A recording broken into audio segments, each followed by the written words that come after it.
Dear students, ನಾನು Deepak ji from government first grade college Pavagada. ಇವತ್ತು ನಾವು ಕಾರ್ಪೊರೇಟ್ ಅಕೌಂಟಿಂಗ್ 2 ಆ ಸಬ್ಜೆಕ್ಟಲ್ಲಿ ಬರ್ತಕ್ಕಂತಹ ಲಿಕ್ವಿಡೇಷನ್ ಆಫ್ ಕಂಪನಿ ಚಾಪ್ಟ್ರಲ್ಲಿ ಮೋಸ್ಟ್ ಇಂಪಾರ್ಟೆಂಟ್ ಟಾಪಿಕ್ನ ಡಿಸ್ಕಷನ್ ಮಾಡ್ತಾ ಇದ್ದೀವಿ. ಲಿಕ್ವಿಡೇಷನ್ ಆಫ್ ಕಂಪನೀಸಲ್ಲಿ ನಾವು ಮೋಸ್ಟ್ ಇಂಪಾರ್ಟೆಂಟ್ ಆಗಿ ಲಿಕ್ವಿಡೇಟರ್ ಫೈನಲ್ ಸ್ಟೇಟ್ಮೆಂಟ್ ಆಫ್ ಅಕೌಂಟ್ನ ಪ್ರಿಪೇರ್ ಮಾಡ್ತೀವಿ. Liquidator final statement of account liquidator final statement of account ಯಾವಾಗ ಪ್ರಿಪೇರ್ ಮಾಡ್ತೀವಿ ಅಂದರೆ, when the company went for liquidation, when the liquidator realises all the assets and discharges the liabilities and capital. The statement prepared to record such receipt and payment is called liquidator final statement of account. ಅಂದರೆ ಅರ್ಥ, ಒಂದು company liquidation ಆದಾಗ ಆ ಕಂಪನಿಯಲ್ಲಿ liquidator company ಇರ್ತಕ್ಕಂತಹ ಎಲ್ಲ assets ಮತ್ತು company ಇರ್ತಕ್ಕಂತಹ ಎಲ್ಲ ಲಯಬಿಲಿಟೀಸ್ನ ಅಸೆಟ್ಸ್ನ ರಿಯಲೈಸ್ ಮಾಡ್ತಾನೆ, ಲಯಬಿಲಿಟೀಸ್ನ ಪೇಮೆಂಟ್ ಮಾಡ್ತಾನೆ. ಅಸೆಟ್ ರಿಯಲೈಸ್ ಮಾಡಿ ಲಯಬಿಲಿಟೀಸ್ ಪೇಮೆಂಟ್ ಮಾಡಿದಾಗ ಅದನ್ನು ರೆಕಾರ್ಡ್ ಮಾಡೋದಕ್ಕೆ ಒಂದು ಸ್ಟೇಟ್ಮೆಂಟ್ ಪ್ರಿಪೇರ್ ಮಾಡ್ತಾರೆ. ಆ ಸ್ಟೇಟ್ಮೆಂಟ್ನ ನಾವು ಕರಿತೀವಿ liquidator final statement of account. Liquidator final statement of account ಯಾವ ರೀತಿ ಪ್ರಿಪೇರ್ ಮಾಡಬೇಕು ಅಂತ ಹೇಳಿದಾಗ ಅದಕ್ಕೊಂದು ಫಾರ್ಮೆಟ್ ಇದೆ. Liquidator final statement of account, receipt, payment. ರಿಸಿಟಲ್ಲಿ ಯಾವ್ಯಾವ ಅಸೆಟ್ ರಿಯಲೈಸ್ ಆಗುತ್ತೋ ಅವೆಲ್ಲ ಬರೀಬೇಕು. Cash in hand, cash at bank ಮೊದಲು ತೊಗೊತೀವಿ. ಕಾರಣ ಏನಕ್ಕೆ ಅಂದರೆ that is already in the realised form. ಅದಾದಮೇಲೆ ಅಸೆಟ್ ರಿಯಲೈಸ್ಡ್, ಕಂಪನಿ ಇರ್ತಕ್ಕಂತಹ ಎಲ್ಲ ಅಸೆಟ್ಸ್ ಏನೇನಿದೆ ಅವನ್ನೆಲ್ಲ ಕೂಡ ರಿಯಲೈಸ್ ಮಾಡ್ತಾರೆ. ಅಸೆಟ್ಸ್ ಅಂತ ಬಂದಾಗ it may be marketable securities, bills receivable, debtors, loans and advances, stock, work in progress, land and building, plant and machinery, furniture, patents, trademark, investments. ಅಂದರೆ tangible assets as well as intangible assets, goodwill ಬಿಟ್ಟು, except goodwill. Because goodwill ಯಾಕೆ realise ಆಗೋದಿಲ್ಲ ಅಂತ ಹೇಳಿದರೆ, company ಲಾಸಲ್ಲಿ ನಡೀತಾ ಇದೆ. Liquidation ಆಗೋದು ಕಂಪನಿ ಲಾಸ್ ಆದಾಗ, due to heavy losses. Company loss ಆದಾಗ ಕಂಪನಿಗೆ ಗುಡ್ವಿಲ್ ಇರೋದಿಲ್ಲ, ಹಾಗಾಗಿ ಗುಡ್ವಿಲ್ ರಿಯಲೈಸ್ ಆಗೋದಿಲ್ಲ. ಇನ್ನು ಉಳಿದಿರ್ತಕ್ಕಂಥ ಅಸೆಟ್ಸ್ ಏನು ಬ್ಯಾಲೆನ್ಸ್ ಶೀಟಲ್ಲಿ ಕೊಟ್ಟಿರ್ತಾನೆ ಪ್ರಾಬ್ಲಮಲ್ಲಿ, ಅವೆಲ್ಲ ಅಸೆಟ್ ರಿಯಲೈಸ್ ಆಗ್ತಕ್ಕಂಥದ್ದು. ಅದಾದಮೇಲೆ surplus realise from secured creditors ಏನಾದರೂ ಪ್ರಾಬ್ಲಮಲ್ಲಿದ್ದರೆ, when loan has been borrowed against security, ಆ ಸೆಕ್ಯೂರ್ಡ್ ಕ್ರೆಡಿಟರ್ಸಿಂದ ಏನಾದರೂ ಸರ್ಪ್ಲೇಸ್ ರಿಯಲೈಸ್ ಆಗೋಂಗಿದ್ರೆ ಆ ಐಟಮ್ ಕೊಟ್ಟಿದ್ರೆ ತೊಗೊಬೇಕು. Calls in arrears, next item calls in arrears ಇದ್ದರೆ, ಕಾಲ್ಸ್ ಇನ್ ಹರಿಯರ್ಸ್ ಅಂತ ಹೇಳಿದಾಗ the amount called up by the company but not paid by the shareholders. ಕಂಪನಿಯವ್ರು ಕಾಲ್ ಮಾಡಿದರೆ ಶೇರ್ ಹೋಲ್ಡರ್ಸ್ ಇನ್ನೂ ಕೊಟ್ಟಿಲ್ಲ, ಆ ಒಂದು ಕಾಲ್ಸ್ ಇನ್ ಹರಿಯರ್ಸ್ ಬ್ಯಾಲೆನ್ಸ್ ಶೀಟಲ್ಲಿದ್ರೆ ಅದನ್ನೂ ರಿಯಲೈಸ್ ಮಾಡಬೇಕಾಗತ್ತೆ. Then amount received from calls on shares. Sometimes the company may call on shares even at the time of liquidation when there was a shortage in the funds. Shortage in the funds ಏನಾದರೂ ಆದಾಗ, ಅಥವಾ ಕಂಪನಿಯಲ್ಲಿ equity ಶೇರ್ ಹೋಲ್ಡರ್ಸು ಕೆಲವೊಂದ್ಸಲಿ shortage of payment ಮಾಡಿದ್ದಾಗ ಮತ್ತೆ ಅವರಿಂದ ರಿಸೀವ್ ಮಾಡಿ ಕಂಪನಿ ಇರ್ತಕ್ಕಂಥ ಕೆಲವೊಂದು ಲಯಬಿಲಿಟೀಸ್ನ ಪೇಮೆಂಟ್ ಮಾಡೋದಕ್ಕೆ ಕಾಲ್ಸ್ ಆನ್ ಶೇರ್ಸ್ನ ಅವರು ರಿಸೀವ್ ಮಾಡಬೇಕಾಗುತ್ತೆ. ಇವೆಲ್ಲ ರಿಸಿಟ್. ಇನ್ನು ಪೇಮೆಂಟ್ ಅಂತ ಬಂದಾಗ there is an orderwise payment prescribed by company act. ಏನು ಪೇಮೆಂಟ್ ಇದೆ ಆ ಪೇಮೆಂಟು ಆರ್ಡರ್ವೈಸ್ ಪೇಮೆಂಟ್ ಆಗಿಂದಾಗೆ ಪೇಮೆಂಟ್ ಮಾಡಲೇಬೇಕು. ಆರ್ಡರ್ವೈಸಲ್ಲೇ payment, there is no change because it is a format prescribed by the Company Act. When the company went for liquidation, ಆಗ ಕಂಪನಿಯವರು ಯಾವ orderly payment ಮಾಡಬೇಕು ಪ್ರಯಾರಿಟಿ ವೈಸ್. ಅದರಲ್ಲಿ ಮೊದಲನೇದು ಸೆಕ್ಯೂರ್ಡ್ ಕ್ರೆಡಿಟರ್ಸ್. ಸೆಕ್ಯೂರ್ಡ್ ಕ್ರೆಡಿಟರ್ಸ್ ಏನಾದರೂ ಪ್ರಾಬ್ಲಮ್ ಕೊಟ್ಟಿದ್ರೆ, ಸೆಕ್ಯೂರ್ಡ್ ಕ್ರೆಡಿಟಾರ್ಸ್. ಸೆಕ್ಯೂರ್ಡ್ ಕ್ರೆಡಿಟಾರ್ಸ್ ಅಂತ ಬಂದಾಗ the amount which is borrowed by company against security, ಅಂದರೆ ಅಸೆಟ್ನ ಪ್ಲೆಡ್ಜ್ ಮಾಡಿ ಅಸೆಟ್ನ ಸೆಕ್ಯೂರಿಟಿ ಇಟ್ಟು ಬಾರೋ ಮಾಡಿದರೆ ಅಂತಹ ಒಂದು ಸಾಲನ ಸೆಕ್ಯೂರ್ಡ್ ಕ್ರೆಡಿಟಾರ್ಸ್ ಅಂತ ಕರಿತೀವಿ. In case if there is a secured creditors, first ಆ ಪೇಮೆಂಟ್ ಮಾಡಬೇಕು. Secured creditors first payment. Number two legal charges ಅಥವಾ ಲಿಕ್ವಿಡೇಷನ್ ಎಕ್ಸ್ಪೆನ್ಸಸ್ ಅಂತ ಕರಿತೀವಿ. ನಾವು ಕಂಪನಿ ಲಿಕ್ವಿಡೇಷನ್ ಹೋದಾಗ ಕೆಲವೊಂದು ಎಕ್ಸ್ಪೆನ್ಸಸ್ ಇನ್ಕರ್ ಆಗುತ್ತೆ. ಲೀಗಲ್ ಚಾರ್ಜಸ್, ಯಾಕಂದರೆ ಲಿಕ್ವಿಡೇಟರ್ ಆದವನು ಹಲವಾರು ಎಕ್ಸ್ಪೆನ್ಸಸ್ನ ಇನ್ಕರ್ ಮಾಡ್ತಾನೆ. ಅಂತ ಹೇಳಿದಾಗ ಲೈಕ್ ಸ್ಟ್ಯಾಂಪ್ ಡ್ಯೂಟಿ ಆಗಿರ್ಬೋದು, ಬ್ರೋಕರೇಜ್ ಆಗಿರ್ಬೋದು, ಕಮಿಷನ್ ಆಗಿರ್ಬೋದು, ಈ ತರಹದ ಎಕ್ಸ್ಪೆನ್ಸಸ್ ಎಲ್ಲ ಲಿಕ್ವಿಡೇಷನ್ ಎಕ್ಸ್ಪೆನ್ಸಸ್ ಅಥವಾ ಲೀಗಲ್ ಚಾರ್ಜಸ್ಸಲ್ಲಿ ಬರುತ್ತೆ. ಆ ಲೀಗಲ್ ಚಾರ್ಜಸ್ಸಲ್ಲಿ ಏನಾದರೂ ಇದ್ದರೆ ನೆಕ್ಸ್ಟ್ ಸೆಕೆಂಡ್ ಪೇಮೆಂಟ್ ಆಗಿ ನಾವು ಪೇಮೆಂಟ್ ಮಾಡಬೇಕಾಗತ್ತೆ. And number 3, most important payment, liquidator remuneration. Liquidator remuneration ಇದೆ, ಅದು ಬಹಳ ಇಂಪಾರ್ಟೆಂಟ್ ಆಗಿ ಪೇಮೆಂಟ್ ಮಾಡಬೇಕು. ಲಿಕ್ವಿಡೇಟರ್ ರೆಮ್ಯುನರೇಷನ್ ಅಂತ ಹೇಳಿದ್ರೆ the remuneration pay to the liquidator for conducting liquidation proceedings. ಅದನ್ನು ಯಾವ ರೀತಿ ಪೇಮೆಂಟ್ ಮಾಡಬೇಕು? ಲಿಕ್ವಿಡೇಟರ್ ರೆಮ್ಯುನರೇಷನ್ ಹಲವಾರು ರೀತಿ ಪೇಮೆಂಟ್ ಮಾಡ್ತಾರೆ. ಒಂದು ಫಿಕ್ಸ್ಡ್ ರೆಮ್ಯುನರೇಷನ್ ರೀತಿ ಪೇಮೆಂಟ್ ಮಾಡ್ತಾನೆ. ನಂಬರ್ 2, ಆನ್ ಅಸೆಟ್ ರಿಯಲೈಸ್ಡ್ ರೀತಿ ಪೇಮೆಂಟ್ ಮಾಡ್ತಾನೆ. ಏನು ಆತ ಅಸೆಟ್ ರಿಯಲೈಸ್ ಮಾಡಿರ್ತಾನೆ ಅದ್ರ ಮೇಲೆ ಪೇಮೆಂಟ್ ಮಾಡ್ತಾನೆ. Number 3, on amount available for distribution to unsecured ಕ್ರೆಡಿಟಾರ್ಸ್ಗೆ ಮೇಲೆ ಕ್ಯಾಲ್ಕುಲೇಟ್ ಮಾಡ್ತಕ್ಕಂಥದ್ದು. ಅಥವಾ on amount available for shareholders. ಈ ರೀತಿ ಡಿಫ್ರೆಂಟ್ ವೆರೈಟೀಸಲ್ಲಿ ರೆಮ್ಯುನರೇಷನ್ನ ಕ್ಯಾಲ್ಕುಲೇಟ್ ಮಾಡಬೇಕು. ಫಿಕ್ಸ್ಡ್ ರೆಮ್ಯುನರೇಷನ್ ಅಂದರೆ ಅವನೇ ಪ್ರಾಬ್ಲಮಲ್ಲಿ ಸ್ಪೆಸಿಫಿಕ್ ಆಗಿ ಕೊಟ್ಟಿರ್ತಾನೆ. Fixed remuneration on asset realised ಅಂತ ಬಂದಾಗ ಅಸೆಟ್ ರಿಯಲೈಸ್ಡ್ ಇನ್ಕ್ಲೂಡಿಂಗ್ ಕ್ಯಾಶ್ ಅಂತಾನೆ. ಇನ್ಕ್ಲೂಡಿಂಗ್ ಕ್ಯಾಶ್ ಅಂತ ಬಂದಾಗ ನಾವು ಇನ್ಕ್ಲೂಡಿಂಗ್ ಕ್ಯಾಶ್ ಸಮೇತ ತೊಗೊಬೇಕಾಗುತ್ತೆ. ಎಕ್ಸ್ಕ್ಲೂಡಿಂಗ್ ಕ್ಯಾಶ್ ಅಂತ ಬಂದಾಗ ನಾವು ಕ್ಯಾಶ್ನ ಬಿಟ್ಟು ಮಿಕ್ಕಿರೋ ಎಲ್ಲ ಅಸೆಟ್ ರಿಯಲೈಸ್ಡ್ ತೊಗೊಬೇಕು. ಅಸೆಟ್ ರಿಯಲೈಸ್ಡ್ ಇನ್ಕ್ಲೂಡಿಂಗ್ ಕ್ಯಾಶ್ ಅಂತ ಹೇಳಿದಾಗ ಇನ್ಕ್ಲೂಡಿಂಗ್ ಕ್ಯಾಶ್ ಸಮೇತ ತೊಗೊಬೇಕು. On asset realised excluding cash ಅಂತ ಹೇಳಿದಾಗ ಕ್ಯಾಶ್ ಬಿಟ್ಟು ಮಿಕ್ಕಿರೋ ಎಲ್ಲ ಅಸೆಟ್ಸ್ನ ತೊಗೊಬೇಕು. ಜೊತೆಗೆ ಕೆಲವೊಂದ್ಸಲಿ ಆನ್ ಅಮೌಂಟ್ ರಿಯಲೈಸ್ಡ್ ಅಂತ ಕೊಡ್ತಾನೆ. ಆನ್ ಅಮೌಂಟ್ ರಿಯಲೈಸ್ಡ್ ಅಂದಾಗ ಟೋಟಲ್ ರಿಸಿಪ್ಟಲ್ಲಿ ಏನೇನು ಅಮೌಂಟ್ ಇರುತ್ತೋ ಆ ಫುಲ್ಲನ್ನ ಟೋಟಲ್ ಹಾಕೊಂಡು ಕ್ಯಾಲ್ಕುಲೇಟ್ ಮಾಡಬೇಕು. That's most important. In then amount available for unsecured creditors, amount available for shareholders. ಇದು ಯಾವ ರೀತಿ ಕ್ಯಾಲ್ಕುಲೇಟ್ ಮಾಡಬೇಕಂದ್ರೆ ನಾವು ಲಿಕ್ವಿಡೇಟರ್ ರೆಮ್ಯುನರೇಷನ್ ಕ್ಯಾಲ್ಕುಲೇಟ್ ಮಾಡಬೇಕಾದ್ರೆ ಟೋಟಲ್ ರಿಸಿಪ್ಟಲ್ಲಿ ಅನ್ಸೆಕ್ಯೂರ್ಡ್ ಕ್ರೆಡಿಟಾರ್ಸ್ ಅಂದರೆ up to preferential creditors payment ಮಾಡಿ ಉಳಿದಿರೋ ಅಮೌಂಟ್ ಮೇಲೆ ಕ್ಯಾಲ್ಕುಲೇಟ್ ಮಾಡಬೇಕು. ಅಪ್ ಟು ಪ್ರಿಫರೆನ್ಷಿಯಲ್ ಕ್ರೆಡಿಟಾರ್ಸ್ವರೆಗೂ ಪೇಮೆಂಟ್ ಮಾಡಿ ಉಳಿದಿರೋ ಅಮೌಂಟ್ ಮೇಲೆ ನಾವು ಲಿಕ್ವಿಡೇಟರ್ ರೆಮ್ಯುನರೇಷನ್ ಕ್ಯಾಲ್ಕುಲೇಟ್ ಮಾಡಬೇಕು. ಕೆಲವೊಂದ್ಸಲಿ amount available for unsecured creditors excluding preferential creditors ಅಂತ ಹೇಳ್ತಾರೆ. ಎಕ್ಸ್ಕ್ಲೂಡಿಂಗ್ ಪ್ರಿಫರೆನ್ಷಿಯಲ್ ಕ್ರೆಡಿಟಾರ್ಸ್ ಅಂತ ಹೇಳಿದಾಗ ಅಪ್ ಟು ಪ್ರಿಫರೆನ್ಷಿಯಲ್ ಕ್ರೆಡಿಟಾರ್ಸ್ವರೆಗೂ ಪೇಮೆಂಟ್ ಮಾಡಬೇಕು. ರೆಮ್ಯುನರೇಷನ್ ಕ್ಯಾಲ್ಕುಲೇಟ್ ಮಾಡ್ತೀವಿ. On amount available for unsecured creditors including preferential creditors ಅಂದರೆ ಅಪ್ ಟು ಡಿಬೆಂಚರ್ಸ್ವರೆಗೂ ಪೇಮೆಂಟ್ ಮಾಡಿ ಲಿಕ್ವಿಡಿಟಿ ರೆಮ್ಯುನರೇಷನ್ ಕ್ಯಾಲ್ಕುಲೇಟ್ ಮಾಡ್ತೀವಿ. ಅದರ ಕ್ಯಾಲ್ಕುಲೇಷನ್ ನಾವು ನೆಕ್ಸ್ಟ್ ಪ್ರಾಬ್ಲಮ್ ಮಾಡಿದಾಗ ನಿಮಗೆ ಕ್ಲಾರಿಟಿ ಸಿಗುತ್ತೆ.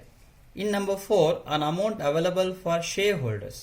On amount available for shareholders ಅಂದರೆ ಶೇರ್ ಹೋಲ್ಡರ್ಸ್ ಅಂತ ಬಂದಾಗ up to calls in advance. ಯಾಕೆಂದರೆ ಶೇರ್ ಹೋಲ್ಡರ್ಸ್ ಅಂದರೆ preference shareholders, equity shareholders ಎರಡೂ ಇನ್ಕ್ಲೂಡ್ ಆಗಿರೋದ್ರಿಂದ ಬ್ಯಾಲೆನ್ಸ್ ಅಮೌಂಟ್ ಮೇಲೆ ಕ್ಯಾಲ್ಕುಲೇಟ್ ಮಾಡ್ತೀವಿ.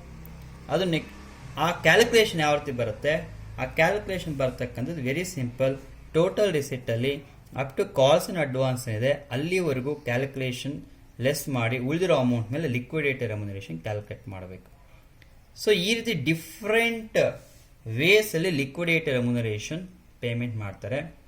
ಆ ಲಿಕ್ವಿಡೇಟರ್ ರೆಮ್ಯುನರೇಷನ್ ಇಲ್ಲಿರ್ತಕ್ಕಂಥದ್ದು ಅಸೆಟ್ ಬೇಸ್ಡಲ್ಲಿ ಪೇಮೆಂಟ್ ಮಾಡೋದು. ಈ 2 ಪಾಯಿಂಟು ಲಯಬಿಲಿಟಿ ಬೇಸ್ಡ್ ಮೇಲೆ ಪೇಮೆಂಟ್ ಮಾಡ್ತಕ್ಕಂಥ ಇದು ಪ್ರಾಫಾರ್ಮ. ಈ ಪ್ರಾಫಾರ್ಮದಲ್ಲಿ ನಾವು 3ನೇ ಪೇಮೆಂಟಲ್ಲಿ ಮಾತಾಡ್ತಾ ಇದ್ದೀವಿ, liquidator remuneration. Then number 4 other expenses on liquidation. ಸಣ್ಣ ಪುಟ್ಟ ಖರ್ಚುಗಳು ಲಿಕ್ವಿಡೇಟರ್ಗೆ ಏನಾದರೂ ಆಗಿದ್ರೆ ಅದು ಅದರ್ ಎಕ್ಸ್ಪೆನ್ಸಲ್ಲಿ ಹೋಗುತ್ತೆ. And number 5 debenture holders. Debenture holders includes outstanding interest on debenture and debenture amount. ಅಂದರೆ ಏನಾದರೂ ಔಟ್ಸ್ಟ್ಯಾಂಡಿಂಗ್ ಇಂಟ್ರೆಸ್ಟ್ ಆನ್ ಡಿಬೆಂಚರ್ ಏನಾದರೂ ಇದ್ದರೆ ಅದನ್ನು ಕೂಡ ಪೇಮೆಂಟ್ ಮಾಡಬೇಕಾಗುತ್ತೆ. Then preferential creditors. Preferential creditors number 6. Preferential creditors ಅಂದರೆ ವಿಚ್ ಇನ್ಕ್ಲೂಡ್ಸ್ ಔಟ್ಸ್ಟ್ಯಾಂಡಿಂಗ್ ಐಟಮ್ಸ್, ಅಂದರೆ outstanding revenues, income tax due ಆಗಿರ್ಬೋದು, ಔಟ್ಸ್ಟ್ಯಾಂಡಿಂಗ್ ಸ್ಯಾಲರಿ ಆಗಿರ್ಬೋದು, ಔಟ್ಸ್ಟ್ಯಾಂಡಿಂಗ್ ವೇಜಸ್ ಆಗಿರ್ಬೋದು, ಕಾಂಪೆನ್ಸೇಷನ್ ಡ್ಯೂ ಆಗಿರ್ಬೋದು, ಬೋನಸ್ ಡ್ಯೂ ಆಗಿರ್ಬೋದು. ಈ ತರಹ ಐಟಮ್ಗಳೆಲ್ಲ ಪ್ರಿಫರೆನ್ಷಿಯಲ್ ಕ್ರೆಡಿಟರ್ಸ್ ಬರುತ್ತೆ. ಅದೇನಾದರೂ ಇದ್ದರೆ ನಾವು ಪ್ರಿಫರೆನ್ಷಿಯಲ್ ಕ್ರೆಡಿಟರ್ಸ್ ರೇಟಿಂಗ್ ತೊಗೊತೀವಿ. Then number 7 unsecured creditors. Creditors ಅಂತ ಬಂದಾಗ ಆ ಕ್ರೆಡಿಟರ್ಸಲ್ಲಿ ಸೆಕ್ಯೂರ್ಡ್ ಕ್ರೆಡಿಟರ್ಸು ಆಗಿದ್ದು ಪ್ರಿಫರೆನ್ಷಿಯಲ್ ಕ್ರೆಡಿಟರ್ಸು ಆಗಿದ್ದು, ಇನ್ನು ಉಳಿದಿರೋ ಅಮೌಂಟ್ ಏನಾದ್ರು ಬ್ಯಾಲೆನ್ಸ್ ಉಳಿದಿದೆ ಅದು ಅನ್ಸೆಕ್ಯೂರ್ಡ್ ಕ್ರೆಡಿಟರ್ಸ್ ಆಗಿರುತ್ತೆ. ಅವನು ಬರೀ ಪ್ರಾಬ್ಲಮಲ್ಲಿ ಕ್ರೆಡಿಟರ್ಸ್ ಅಂತ ಕೊಟ್ಟರೆ ಅದು just unsecured creditors. Secured creditors ಅಂತ ಕೊಡಬೇಕಾದ್ರೆ secured against any asset. Preferential creditors ಅಂತ ಕೊಡಬೇಕಾದ್ರೆ any outstanding amount. Unsecured creditors ಅಂತ ಕೊಟ್ಟಾಗ ಇವೆರಡೂ ಆಗಿಲ್ಲ ಅಂದರೆ ಅದು ಅನ್ಸೆಕ್ಯೂರ್ಡ್ ಕ್ರೆಡಿಟರ್ಸ್ ಆಗಿರುತ್ತೆ. And number 8 calls in advance. ಅಕಸ್ಮಾತ್ ಸಮ್ಟೈಮ್ ಶೇರ್ ಹೋಲ್ಡರ್ಸ್ ಏನಾದರೂ ಅಡ್ವಾನ್ಸ್ ಅಮೌಂಟ್ ಏನಾದರೂ ಕೊಟ್ಟಿದ್ರೆ ಮನಿ ಮೇಲೆ ಕಾಲ್ ಮಾಡೋಕ್ಕಿಂತ ಮುಂಚೆ ಏನಾದರೂ ಪೇಮೆಂಟ್ ಮಾಡಿದ್ರೆ ಅದು ಕಾಲ್ಸ್ ಇನ್ ಅಡ್ವಾನ್ಸ್ ಇದ್ದರೆ ಅದನ್ನು ಪೇಮೆಂಟ್ ಮಾಡಿ. Number 8 then arrears of dividend on cumulative preference share. Cumulative preference share ಹೋಲ್ಡರ್ಸ್ಗೆ ಏನಾದ್ರು ಹರಿಯರ್ಸ್ ಆಫ್ ಡಿವಿಡೆಂಟ್ ಇದ್ದರೆ ಪ್ರಾಬ್ಲಮಲ್ಲಿ ಮೆನ್ಷನ್ ಮಾಡಿರ್ತಾರೆ ಕ್ಲಿಯರ್ ಆಗಿ ಹರಿಯರ್ಸ್ ಆಫ್ ಪ್ರಿಫರೆನ್ಸ್ ಡಿವಿಡೆಂಟ್ ಎಷ್ಟು ವರ್ಷ ಡ್ಯೂ ಇದೆ ಅಂತೇಳಿ. ಪ್ರಿಫರೆನ್ಸ್ ಶೇರ್ ಕ್ಯಾಪಿಟಲ್ ಪ್ರಾಬ್ಲಮಲ್ಲಿ ಕೊಟ್ಟಿದ್ರೆ ಹರಿಯರ್ಸ್ ಅಂತ ಮೆನ್ಷನ್ ಮಾಡಿದ್ರೆ ನೀವು ಈ ಐಟಮ್ನ ಕನ್ಸಿಡರೇಷನ್ ತಗೊಳ್ಳಿ. Then next preference shareholders number 10 payment ಮಾಡಿ preference share capital. Lastly equity share ಹೋಲ್ಡರ್ಸ್ಗೆ ಏನು ಬ್ಯಾಲೆನ್ಸ್ ಅಮೌಂಟ್ ಬರುತ್ತೋ ಆ balance amount full equity share ಹೋಲ್ಡರ್ಸ್ಗೆ. ಅಂದರೆ ಈಕ್ವಿಟಿ ಶೇರ್ ಹೋಲ್ಡರ್ಸ್ಗೆ ಅವ್ರು ಏನು ಕ್ಯಾಪಿಟಲ್ ಇದೆ ಅದು ಫುಲ್ ಅಮೌಂಟ್ ಬೇಕಾದ್ರೂ ಬರುತ್ತೆ, ಅದಕ್ಕಿಂತ ಕಡಿಮೆ ಆದರೂ ಪೇಮೆಂಟ್ ಆಗೋದು, ಅದಕ್ಕಿಂತ ಜಾಸ್ತಿ ಬೇಕಾದ್ರೂ ಪೇಮೆಂಟ್ ಆಗೋದು. Depends upon the amount of fund ಅಥವಾ ಅಮೌಂಟ್ ಆಫ್ ರಿಸಿಟ್ ಮೇಲೆ ಹೋಗುತ್ತೆ. ಸೊ ಈ ಆರ್ಡರ್ ವೈಸ್ ಪೇಮೆಂಟಲ್ಲಿ ನಾವು ಪೇಮೆಂಟ್ ಮಾಡಬೇಕಾದ್ರೆ ಮೊದಲು secured creditors, number 2 legal charges ಅಥವಾ liquidation expenses, number 3 liquidator remuneration, number 4 other expenses on liquidation, number 5 debenture holders, number 6 preferential creditors, number 7 unsecured creditors, number 8 calls in advance, number 9 arrears of preference dividend, number 10 preference shareholders, number 11 equity shareholders. ಇದು orderwise payment ಹೀಗೆ ಬರಬೇಕು. ಯಾವುದಾದ್ರು payment ಕೊಟ್ಟಿಲ್ವಾ eliminate ಮಾಡಿ, skip ಮಾಡಿ, next payment ಮಾಡಿ. ಕೆಲವೊಂದ್ಸಲ ಪ್ರಾಬ್ಲಮಲ್ಲಿ ಏನಾಗುತ್ತೆ, ನಾವು ಈಕ್ವಿಟಿ ಶೇರ್ ಹೋಲ್ಡರ್ಸ್ವರೆಗೂ ಪೇಮೆಂಟ್ ಮಾಡೋಕ್ಕಾಗಲ್ಲ. ಅನ್ಸೆಕ್ಯೂರ್ಡ್ ಕ್ರೆಡಿಟರ್ಸ್ಗೆ ಬ್ಯಾಲೆನ್ಸ್ ನಿಂತ್ಕೊಂಡ್ಬಿಡುತ್ತೆ. ಕಾರಣ ನಮ್ಮ ಹತ್ರ ಶಾರ್ಟೇಜ್ ಆಫ್ ರಿಸಿಪ್ಟ್ ಅಮೌಂಟ್, ನಮ್ಮ ಹತ್ರ ಫಂಡ್ ಇಲ್ಲ ಅಂತ ಹೇಳಿದಾಗ ಎಲ್ಲಿ ಅನ್ಸೆಕ್ಯೂರ್ಡ್ ಕ್ರೆಡಿಟರ್ಸ್ಗೆ ಕೆಲವೊಂದ್ಸಲಿ ಶಾರ್ಟೇಜ್ ಆಗುತ್ತೆ. ಅನ್ಸೆಕ್ಯೂರ್ಡ್ ಕ್ರೆಡಿಟರ್ಸ್ಗೆ ಶಾರ್ಟೇಜ್ ಆದರೆ ನೀವು ಅಲ್ಲೇ ಅಮೌಂಟ್ನ ನೀವು ಪೇಮೆಂಟ್ ಮಾಡಿ, ಬ್ಯಾಲೆನ್ಸ್ಗೆ ಅಲ್ಲೇ ಆಗುತ್ತೆ. ನೀವು ಪೇಮೆಂಟ್ ಮಾಡಬೇಕಾದ್ರೆ ಟೋಟಲ್ ರಿಸಿಪ್ಟ್ ಏನಿದೆ ಅದ್ರ ಮೇಲೆ ಆರ್ಡರ್ ವೈಸ್ ಪೇಮೆಂಟ್ ಮಾಡ್ತಾ ಹೋಗ್ತಾರೆ. ಅದು ಹೇಗಾಗುತ್ತೆ ಅನ್ನೋದು ನಾವು ಒಂದು ಪ್ರಾಬ್ಲಮ್ ಎಕ್ಸಾಂಪಲ್ ತಗೊಳ್ಳೋಣ. ಪ್ರಾಬ್ಲಮ್ ಎಕ್ಸಾಂಪಲ್ ಯಾವ ರೀತಿ ತಗೊಬಹುದು ಅಂತ ಹೇಳಿದ್ರೆ, ಇಲ್ಲೊಂದು ಪ್ರಾಬ್ಲಮ್ ಇದೆ, ನೀವು ಗಮನಿಸ್ಕೊಳ್ಳಿ. ಆ ಪ್ರಾಬ್ಲಮಲ್ಲಿ ಈ ರೀತಿ ಇದೆ. ಫಸ್ಟು ನಾನು ಪ್ರಾಬ್ಲಮ್ ಬಗ್ಗೆ ಡಿಸ್ಕಷನ್ ಮಾಡ್ತಾ ಇದ್ದೀನಿ. ಯಾವ ರೀತಿ ಇದೆ, the following particulars relate in to a limited company which has gone into voluntary liquidation. ಒಂದು ಕಂಪನಿ ವಾಲಂಟರಿ ಲಿಕ್ವಿಡೇಷನ್ಗೆ ಹೋಗ್ತಾ ಇದೆ. You are required to prepare the liquidator final statement of account allowing for his remuneration at 2% on amount realized, 2% on amount distributed to unsecured creditors other than preferential creditors ಅಂತ ಹೇಳಿ item ಕೊಟ್ಟಿದ್ದಾನೆ. ಇಲ್ಲಿರ್ತಕ್ಕಂಥದ್ದು liquidator remuneration ಹೇಳಿದ್ದಾನೆ. Liquidator remuneration 2 ಥರ ಹೇಳಿದ್ದಾನೆ. ಒಂದು 2% on amount realised, ಇನ್ನೊಂದು 2% on amount distributed to unsecured creditors other than preference creditors most important. Payment ಮಾಡೋ ನಾನು ಕ್ಲಿಯರಾಗಿ ಹೇಳ್ತೀನಿ. ಅದಾದ್ಮೇಲೆ ಐಟಮ್ಸ್ ನೋಡ್ಕೊಳ್ಳಿ. ಪ್ರಿಫರೆನ್ಷಿಯಲ್ ಕ್ರೆಡಿಟರ್ಸ್ ಇದೆ, ಅನ್ಸೆಕ್ಯೂರ್ಡ್ ಕ್ರೆಡಿಟರ್ಸ್ ಇದೆ, ಡಿವೆಂಚರ್ ಇದೆ. Then asset related the following sums: land and building, plant and machine, fixture and fittings. Then liquidation expenses amounted to 1000. Prepare liquidator final statement of account. ಇಷ್ಟು problem ಇದೆ. ಹಾಗಾದರೆ ನಾವು solution ಯಾವ ರೀತಿ ಮಾಡಬೇಕು? ನಾನು ಹಾಗೆ ಫಾರ್ಮೆಟ್ ಹೇಳಿದೆ. Liquidator final statement of account ಮಾಡಬೇಕು. ಲಿಕ್ವಿಡೇಟರ್ ಫೈನಲ್ ಸ್ಟೇಟ್ಮೆಂಟ್ ಆಫ್ ಅಕೌಂಟಲ್ಲಿ ಒಂದು ರಿಸಿಟ್ ಕಾಲಮ್ ಇದೆ, ಮತ್ತೊಂದು ಪೇಮೆಂಟ್ ಕಾಲಮ್ ಇರುತ್ತೆ. ರಿಸಿಟ್ ಕಾಲಮಲ್ಲಿ ಅಸೆಟ್ ರಿಯಲೈಸ್ ಆಗೋದೆಲ್ಲ ಬರೆದ್ಬಿಡಿ. ಅಸೆಟ್ ರಿಯಲೈಸ್ ಆಗೋದೆಲ್ಲ ಬರಿಬೇಕು ಅಂತ ಹೇಳಿದಾಗ ನೀವಿಲ್ಲಿ ಗಮನಿಸ್ಕೊಳ್ಳಿ. ಅಸೆಟ್ ರಿಯಲೈಸ್ ಆಗೋದು ಬರಿಬೇಕು ಅಂತ ಹೇಳಿದಾಗ ಫಸ್ಟು ಲ್ಯಾಂಡ್ ಆ್ಯಂಡ್ ಬಿಲ್ಡಿಂಗ್ ಇದೆ, ಲ್ಯಾಂಡ್ ಆ್ಯಂಡ್ ಬಿಲ್ಡಿಂಗ್ ತೊಗೊಳ್ಳಿ. ಪ್ಲಾಂಟ್ ಆ್ಯಂಡ್ ಮೆಷಿನ್ ಇದೆ, ಪ್ಲಾಂಟ್ ಆ್ಯಂಡ್ ಮೆಷಿನ್ ತೊಗೊಳ್ಳಿ. ಫಿಕ್ಸ್ಚರ್ ಆ್ಯಂಡ್ ಫಿಟ್ಟಿಂಗ್ಸ್ ಇದೆ, ತೊಗೊಳ್ಳಿ. ರಿಸಿಟಲ್ಲಿ ತೊಗೊಳ್ಳಿ. ಇನ್ನೇನೋ ರಿಸಿಟ್ ಇದೆಯಾ ನೋಡಿ, ಇನ್ಯಾವುದು ರಿಸಿಟ್ ಇಲ್ಲ. ಆಯಿತು. ದೆನ್ ಪೇಮೆಂಟ್ ಬನ್ನಿ. ನಮ್ಮ ಆರ್ಡರ್ಸ್ ಪೇಮೆಂಟ್ ಏನಿತ್ತು? ಮೊದಲು ಸೆಕ್ಯೂರ್ಡ್ ಕ್ರೆಡಿಟರ್ಸ್ ಇತ್ತು. ಸೆಕ್ಯೂರ್ಡ್ ಕ್ರೆಡಿಟರ್ಸ್ ಇಲ್ಲೆಲ್ಲಾರು ಇದೆಯಾ ಹುಡುಕಿ? ಸೆಕ್ಯೂರ್ಡ್ ಕ್ರೆಡಿಟರ್ಸ್ ಇಲ್ಲ. ಮತ್ತು ಇದು ಪ್ರಿಫರೆನ್ಷಿಯಲ್ ಕ್ರೆಡಿಟರ್ಸ್, ಅನ್ಸೆಕ್ಯೂರ್ಡ್ ಕ್ರೆಡಿಟರ್ಸ್. ಹಾಗಾದರೆ ಮೊದಲನೇ ಪೇಮೆಂಟ್ ಇಲ್ಲ. ನೆಕ್ಸ್ಟ್ ಪೇಮೆಂಟ್ ಯಾವುದು? ಲಿಕ್ವಿಡೇಷನ್ ಎಕ್ಸ್ಪೆನ್ಸಸ್ ಅಥವಾ ಲೀಗಲ್ ಚಾರ್ಜಸ್. ಲಿಕ್ವಿಡೇಷನ್ ಎಕ್ಸ್ಪೆನ್ಸಸ್ ಇಲ್ಲಿ ಕೊಟ್ಟಿದ್ದೀನಿ 1000 rupees. ಹಾಗಾದರೆ ಲಿಕ್ವಿಡೇಷನ್ ಎಕ್ಸ್ಪೆನ್ಸ್ 1000 rupees ತಗೊಳ್ಳಿ. ನೆಕ್ಸ್ಟ್ ನಂಬರ್ 3 ಯಾವುದು? Liquidator remuneration. ಲಿಕ್ವಿಡೇಟರ್ ರೆಮ್ಯುನರೇಷನ್ ಅಂತ ಬಂದಾಗ ನೀವು ಇಲ್ಲಿ 2 ಥರ ಲಿಕ್ವಿಡೇಟರ್ ರೆಮ್ಯುನರೇಷನ್ ಕೊಟ್ಟಿದೆ ನೋಡಿ. ಒಂದು 2% ಆನ್ ಅಮೌಂಟ್ ರಿಯಲೈಸ್ಡ್, ಇನ್ನೊಂದು 2% on amount distributed unsecured creditors other than preferential creditors. ಆದರೆ 2% on amount realised, 2% on amount realised ಅಂದಾಗ ರಿಸೀಟ್ ಸೈಡಲ್ಲಿ ಏನೇನು ಅಮೌಂಟ್ ಇದೆ ಅವೆಲ್ಲ ತೊಗೊಬೇಕು. ಇಲ್ಲಿ 3 ಅಮೌಂಟ್ ಇದೆ. ಇನ್ನೂ ಏನಾದ್ರು ಅಮೌಂಟ್ ಇದೆ ಅದನ್ನು ಸೇರಿಸಿ ಟೋಟಲ್ ಹಾಕೊಳ್ಳಿ. ಟೋಟಲ್ ಹಾಕೊಂಡ್ರೆ 39,650. 39,650 ಮೇಲೆ 2% ಹಾಕಿದ್ರೆ 793 ಬಂತು. 39,650 ಮೇಲೆ 2% ಆದರೆ 793. ಇದು first point. 2% on amount realised ಮುಗಿದೋಯ್ತು. Then 2% on amount distributed unsecured creditors other than preferential creditors. Other than preference creditors ಅಂದ್ರೇನು? ಅದರ್ ದ್ಯಾನ್ ಪ್ರಿಫರೆನ್ಷಿಯಲ್ ಕ್ರೆಡಿಟರ್ಸ್ ಅಂದರೆ excluding preferential creditors. Excluding preferential creditors ಆಗಿರುತ್ತೆ. ನಾನು ಹಾಗೆ ಫಾರ್ಮೆಟ್ ಹೇಳಬೇಕಾದ್ರೆ ಹೇಳಿದೆ. ಎಕ್ಸ್ಕ್ಲೂಡಿಂಗ್ ಪ್ರಿಫರೆನ್ಷಿಯಲ್ ಕ್ರೆಡಿಟರ್ಸ್ ಅಂದರೆ ನೀವು ಪ್ರಿಫರೆನ್ಷಿಯಲ್ ಕ್ರೆಡಿಟರ್ಸ್ವರೆಗೂ ಪೇಮೆಂಟ್ ಮಾಡಿರಬೇಕು. ಪ್ರಿಫರೆನ್ಷಿಯಲ್ ಕ್ರೆಡಿಟರ್ಸ್ವರೆಗೂ ಪೇಮೆಂಟ್ ಮಾಡಿರಬೇಕು ಅಂದರೆ ನೋಡಿ, ಪ್ರಿಫರೆನ್ಸ್ ಕ್ರೆಡಿಟರ್ಸ್ವರೆಗೂ ಪೇಮೆಂಟ್ ಮಾಡಿರಬೇಕು ಅಂತ ಹೇಳಿದ್ರೆ ಮತ್ತೆ ನಿಮಗೆ ಫಾರ್ಮೆಟ್ ಬಗ್ಗೆ ಹೇಳ್ತಾ ಇದ್ದೀನಿ. ಲಿಕ್ವಿಡೇಟರ್ ರೆಮ್ಯುನರೇಷನ್ ಆದಮೇಲೆ number 4 other expenses on liquidation ಇದೆ. ಅದರ್ ಎಕ್ಸ್ಪೆನ್ಸ್ ಆನ್ ಲಿಕ್ವಿಡೇಷನ್ ಎಲ್ಲೂ ಇಲ್ಲ. ನಂಬರ್ 5 ಅದೇ ಡಿಬೆಂಚರ್ ಇದೆ. ಡಿಬೆಂಚರ್ ಇಲ್ಲಿ ಕೊಟ್ಟಿದ್ದಾನೆ 10,000. ಡಿಬೆಂಚರ್ 10,000 rupees ತಗೊಳ್ಳಿ. ಔಟ್ಸ್ಟ್ಯಾಂಡಿಂಗ್ ಇದೆಯಾ? ಔಟ್ಸ್ಟ್ಯಾಂಡಿಂಗ್ ಬಗ್ಗೆ ಅವ್ನು ರೇಟ್ ಆಫ್ ಇಂಟ್ರೆಸ್ಟೇ ಕೊಟ್ಟಿಲ್ಲ. ರೇಟ್ ಆಫ್ ಇಂಟ್ರೆಸ್ಟೇ ಕೊಟ್ಟಿಲ್ಲ ಅಂದರೆ ಔಟ್ಸ್ಟ್ಯಾಂಡಿಂಗ್ ಇಂಟ್ರೆಸ್ಟ್ ಆನ್ ಡಿಬೆಂಚರ್ ಬರೋದಿಲ್ಲ. ದೆನ್ ನೆಕ್ಸ್ಟ್ ಪೇಮೆಂಟ್ ಯಾವುದು ಆರ್ಡರ್ ವೈಸಲ್ಲಿ? Preferential creditors. ಹಾಗಾಗಿ ಪ್ರಿಫರೆನ್ಷಿಯಲ್ ಕ್ರೆಡಿಟರ್ಸ್ ಎಷ್ಟಿದೆ? 10,000 ಇದೆ, ತಗೊಳ್ಳಿ. ಅದರ್ ದ್ಯಾನ್ ಪ್ರಿಫರೆನ್ಷಿಯಲ್ ಕ್ರೆಡಿಟರ್ಸ್ ಅಂದರೆ ಅಲ್ಲಿವರೆಗೂ ಪೇಮೆಂಟ್ ಮಾಡಿ. ಅದನ್ನೊಂದು ಕ್ಯಾಲ್ಕುಲೇಷನ್ ಮುಖಾಂತರ ನೋಡ್ಕೊಳ್ಳೋಣ, ನಿಮಗೆ ಇನ್ನು ಕ್ಲಿಯರಾಗಿ ಅರ್ಥ ಆಗುತ್ತೆ. ಏನು? Calculation of amount available for payment of unsecured creditors. Total receipt ತೊಗೊಳ್ಳಿ, ಲೆಸ್ ಟೋಟಲ್ ಪೇಮೆಂಟ್ 1. ಎಲ್ಲಿವರೆಗೂ? ಅಪ್ ಟು ಪ್ರಿಫರೆನ್ಷಿಯಲ್ ಕ್ರೆಡಿಟರ್ಸ್ವರೆಗೂ ತೊಗೊಳ್ಳಿ. Liquidation expense 1000. Liquidator remuneration asset related ಇದನ್ನು ಕೂಡ ಕನ್ಸಿಡರೇಷನ್ ತೊಗೊಬೇಕು 793. ಲಿಕ್ವಿಡೇಟರ್ ರೆಮ್ಯುನರೇಷನ್ ಅಸೆಟ್ ರಿಲೇಟೆಡ್ ಅಥವಾ ಫಿಕ್ಸ್ ರೆಮ್ಯುನರೇಷನ್ ಇದ್ದರೆ, ಅನ್ಸೆಕ್ಯೂರ್ಡ್ ಕ್ರೆಡಿಟರ್ಸ್ ಪೇಮೆಂಟ್ ಮಾಡೋಕ್ಕಿಂತ ಮುಂಚೆ ಈ ಬೇರೆ ಏನಾದರೂ ಇದ್ದರೆ ಅದನ್ನು ಕೂಡ ಕನ್ಸಿಡರೇಷನ್ ತಗೊಳ್ಳಿ. ದೆನ್ ಡಿಬೆಂಚರ್ ತಗೊಳ್ಳಿ, ಪ್ರಿಫರೆನ್ಷಿಯಲ್ ಕ್ರೆಡಿಟರ್ಸ್ ತಗೊಳ್ಳಿ.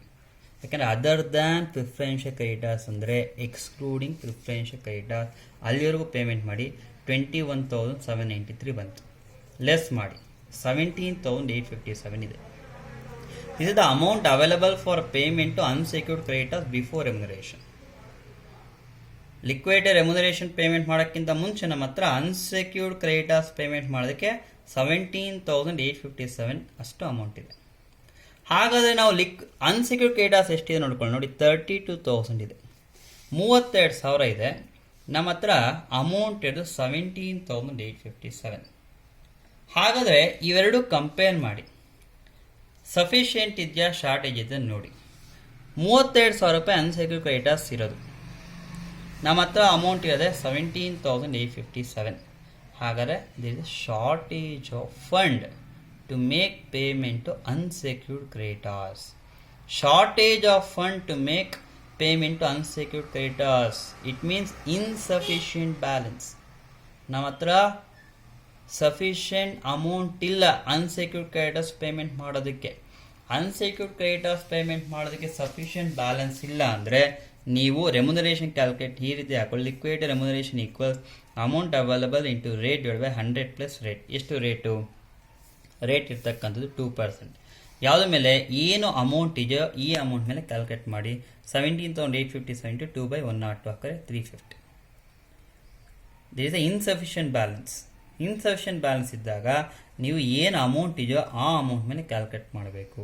ಹಾಗಾದರೆ 17,507 ಇಂಟು 2 by 102 ಹಾಕಿದ್ರೆ 350 ಬಂತು. ಹಾಗಾದರೆ ಅದರ ಡಿಬೆಂಚರ್ ಪೇಮೆಂಟ್ ಮಾಡಿದ್ರ, ಪ್ರಿಫರೆನ್ಸ್ ಕ್ರೆಡಿಟರ್ಸ್ ಪೇಮೆಂಟ್ ಮಾಡಿದ್ರ, ಅನ್ಸೆಕ್ಯೂರ್ಡ್ ಕ್ರೆಡಿಟರ್ಸ್ಗೆ ಶಾರ್ಟೇಜ್ ಇದೆ. ಅನ್ಸೆಕ್ಯೂರ್ಡ್ ಕ್ರೆಡಿಟರ್ಸ್ಗೆ ಶಾರ್ಟೇಜ್ ಇದೆ ಅಂದರೆ ಅಲ್ಲೇ ಬ್ಯಾಲೆನ್ಸ್ ಫಿಗರ್ ನೋಡಿ 39,650 ಟೋಟಲ್ ಹಾಕೊಳ್ಳಿ, ಎಲ್ಲ ಲೆಸ್ ಮಾಡಿ ಇನ್ಕ್ಲೂಡ್ 350 ನಮಗೆ 17,507 ಬರುತ್ತೆ. ಅದೇ ಬ್ಯಾಲೆನ್ಸಿಂಗ್ ಫಿಗರ್ ಆಗಿರುತ್ತೆ. ಹಾಗಾದರೆ this is how the liquidator final statement of account is prepared. ಒಂದು. ನಂಬರ್ 2, ಅಕಸ್ಮಾತ್ ಇಲ್ಲೇನಾದರೂ ಸಫಿಷಿಯೆಂಟ್ ಬ್ಯಾಲೆನ್ಸ್ ಇದ್ದಿದ್ರೆ ಅಂದರೆ 32,000 ಏನಾದರೂ ಬಂದುಬಿಟ್ಟಿದ್ರೆ, ಫಾರ್ ಎಕ್ಸಾಂಪಲ್ ನಾನು ಹೇಳ್ತಾ ಇದ್ದು 32,000 ರೂಪಾಯಿ ಏನಾದ್ರು ಬಂದುಬಿಟ್ಟಿದ್ರೆ ಅಥವಾ 33,000 ರೂಪಾಯಿ ಬಂದುಬಿಟ್ಟಿದೆ, ನಾವು 32,000 ರೂಪಾಯಿ ಇದೆ, ಇಲ್ಲಿ 33,000 ರೂಪಾಯಿ ಬಂದಿದೆ, ಈ 33,000 ರೂಪಾಯಿ ಮೇಲೆ ನೀವು ಹಾಕೊಬೇಕಾಗಿತ್ತು. ಬಟ್ ಅಲ್ಲಿ ಅಮೌಂಟ್ ಶಾರ್ಟೇಜ್ ಇರೋದ್ರಿಂದ ಶಾರ್ಟೇಜ್ ಅಮೌಂಟ್ ಮೇಲೆ ನೀವು ಹಾಕ್ಕೊಂತೀರ. 33,000 ರೂಪಾಯಿ ಏನಾದ್ರು ಸಫಿಷಿಯೆಂಟ್ ಅಮೌಂಟ್ ಬಂದುಬಿಟ್ಟಿದ್ರೆ ನೀವು ಈ ಅಮೌಂಟ್ ಮೇಲೆ ಸಫಿಷಿಯೆಂಟ್ ಇದ್ದರೆ ಈ ಅಮೌಂಟ್ ಮೇಲೆ ಡೈರೆಕ್ಟಾಗಿ ಎಷ್ಟು ರೇಟ್ ಕೊಟ್ಟಿದ್ರೆ ಅಷ್ಟು ರೇಟು ಡಿವೈಡೆಡ್ ಬೈ 100 ಹಾಕಬೇಕು. Divide by 100. ಬಟ್ ಶಾರ್ಟೇಜ್ ಇದ್ದಾಗ ಏನು ಬ್ಯಾಲೆನ್ಸ್ ಬರುತ್ತೆ ಈ ಬ್ಯಾಲೆನ್ಸ್ ಮೇಲೆ into 2 rate divide by 100 plus rate. ಎಷ್ಟು ರೇಟ್ ಇದೆ ಅಷ್ಟು. ಅದೊಂದು ನೀವು ಕ್ಲಿಯರ್ ಇನ್ಫಾರ್ಮೇಷನ್ ನೀವು ಗಮನಿಸಬೇಕಾಗಿರೋದು. ಇಲ್ಲಿ ಶಾರ್ಟೇಜ್ ಇದರಿಂದ 17,857 ಮೇಲೆ ಹಾಕಿದ್ದೀರಾ, 350 ಬಂತು. ಡಿಬೆಂಚರ್ ಪೇಮೆಂಟ್ ಆಗಿದೆ, ಪ್ರಿಫರೆನ್ಸ್ ಕ್ರೆಡಿಟರ್ಸ್ ಪೇಮೆಂಟ್ ಆಗಿದೆ, ಉಳಿದಿರೋ ಬ್ಯಾಲೆನ್ಸ್ ಅನ್ಸೆಕ್ಯೂರ್ಡ್ ಕ್ರೆಡಿಟರ್ಸ್ ಹೋಗುತ್ತೆ. ಹಾಗಾದರೆ ಎಷ್ಟು ಪೈಸೆ ಸಿಗ್ಬೋದು ಅಂದರೆ 17,507 by 32,000 hockey 0.54 paise per rupee ನಾವು ಅವ್ರಿಗೆ ಪೇಮೆಂಟ್ ಮಾಡ್ತೀವಿ. This is how liquidator final statement of account is prepared. Thank you.